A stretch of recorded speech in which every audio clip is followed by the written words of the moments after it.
Well, good afternoon, everybody. How y'all doing? Pretty good here, and welcome to the channel. I am sitting out in the magnificent Toyota Tacoma right now, and I was out driving around today, and I was thinking about the Tundra a little bit, you know, because I had the Tundra. It was a 2018 cement TRD off-road Crew Max. And I get a lot of questions. I get a lot of questions all the time. Do you miss the Tundra? Boy, the Tacoma is so much lesser of a truck, blah, blah, blah.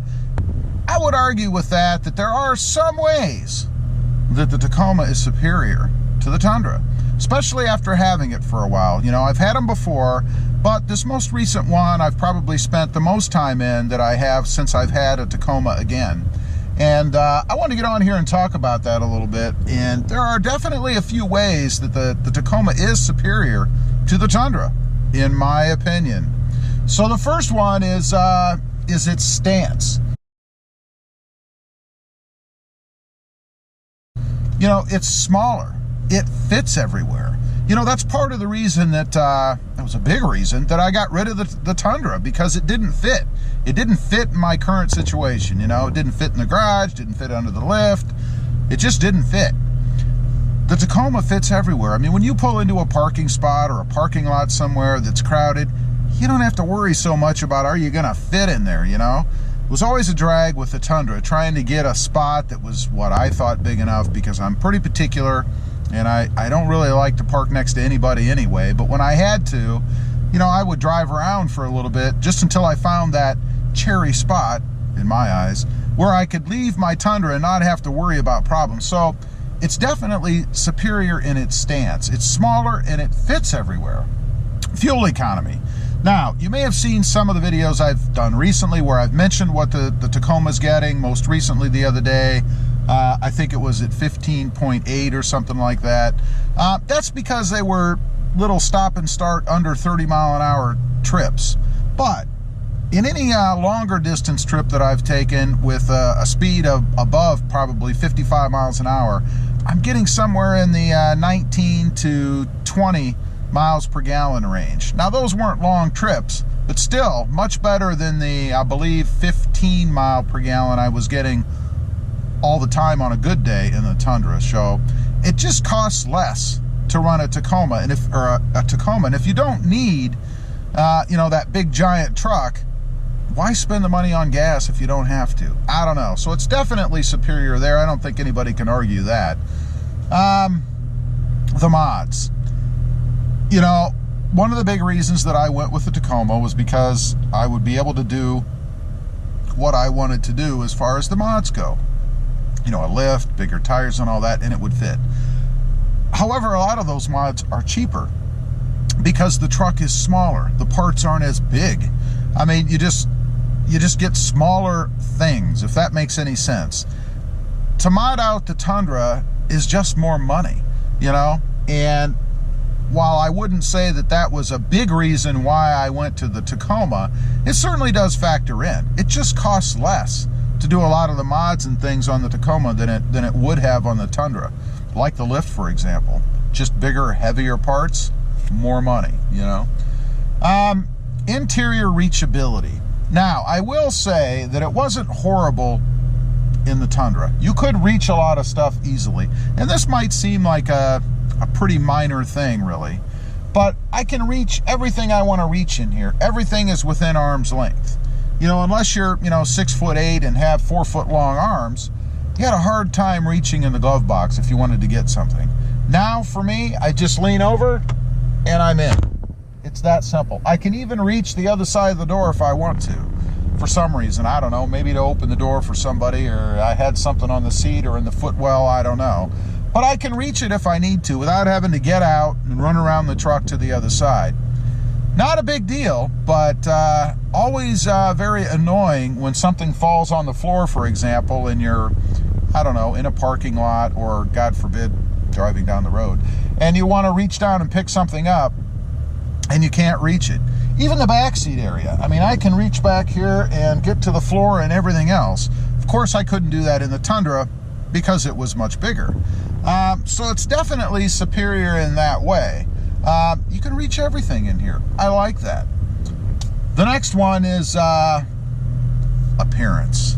You know, I have said in countless videos that I think the Toyota Tacoma is the best looking truck on the road. Best looking truck on the road, hands down, even just stock. But I gotta say, when you do a few mods to it, you know, lift it, put some different wheels and tires on it, maybe tint out the windows, it looks even better. And it's not that the Tundra is a horrible looking truck. It's not horrible. It's kind of down the road, simple, plain Jane, if you will. But the Tacoma is just awesome. If you're into appearance and you want to mod it out to look the best that it can, the Tacoma's the way to go, for me.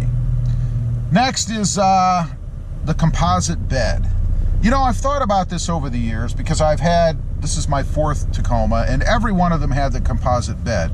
And I'll be honest, when I first got the Tacoma way back, I didn't realize that the entire bed was plastic or composite. I thought that that was some kind of a liner over a metal bed. I soon discovered that it indeed was not, that the bed itself is composite. And I was a little skeptical then. But I gotta say, from a durability standpoint, I mean, unless you're dropping, you know, I don't know, 10,000 pound boulders in your bed or something crazy, I love it. I love that you don't have to worry about paint scratching or paint chipping or rust once you put something in the bed and then you got to do something to fix it because you've scratched the paint or it looks like crap. You don't have to worry about any of that with a composite bed.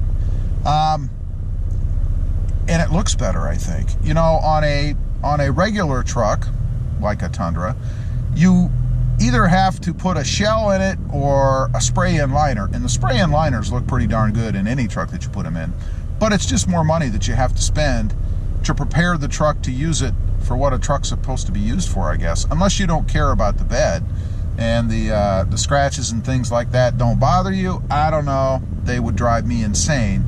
So I always had to either put in some sort of a drop-in liner, which are horrible. All they do is scratch the real bed themselves, you know, or a spray-in liner, which just costs a lot more money. Lastly is the storage. I've talked about this before, so I'm not going to dwell on it for too long, but there is just so much more storage in this Toyota Tacoma than there was in my Tundra. Now, you could argue, I suppose, that the Tundra was bigger and you could put more junk in it by just throwing it around in the truck, you know. But it's nice to have those under-seat storage compartments in the back. You know, you can store stuff like gloves and tie-downs and hats or tools or whatever you want in there. Maybe even your concealed carry if you put a lock on it. It just gets stuff out of the way. Gives you a place to put things. And add to that the storage that's behind the seats. You know, why the Tundra does not, or at least the Crew Max, did not have a seat that would pull forward with storage behind it, I really don't know. Maybe it's that full window that goes down. Maybe they just needed the room to be able to do that. I don't know. I would think you could take a few inches off and at least enable you to move that seat forward and put a little stuff back there, but the Tacoma is just so much more superior with having the ability to store stuff stowed away, if you will. Otherwise, you just throw it around all over the truck, I guess. I don't know. And what I used to do is I would lift the rear seat of the Tundra and I would store all my junk just under that seat, because there is a space where you can do that, but then it's just freewheeling back there. I mean, you know, slam on the brakes, it's all coming forward, you know. Floor it, it's all going backwards. There was nothing securing it in there. I didn't really care for that. I will mention before I sign off here that, yeah, there are a couple of things that I miss.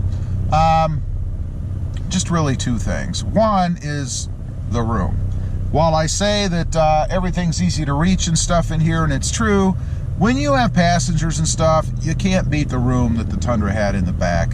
I mean, that was kind of nice. Even when you're, you know, driving around with a passenger beside you here in the front, it was nice to have that little extra space. I do miss that. Finally, the V8 power. how could you not miss the V8 power? I mean, if you're a vehicle or an automotive guy or whatever, or gal, nothing beats a V8 motor. I mean, they're powerful, they sound awesome with the right exhaust, and you can't really say that the V6 is better. There's just no way. Not as a car guy. I just don't see how you can justify that. So certainly the V8 motor was nicer. Anyway, I just wanted to get on here and talk about those few things after I've actually spent some seat time in the Tacoma again. There definitely are some superior features that it has over the Toyota Tundra. As usual, appreciate you guys watching. Got my flame suit on. Please give this video a big thumbs up. Click that subscribe button if you haven't before. And I hesitantly say, let me know what you think. We'll see you next time on the web. Have a good day. Bye.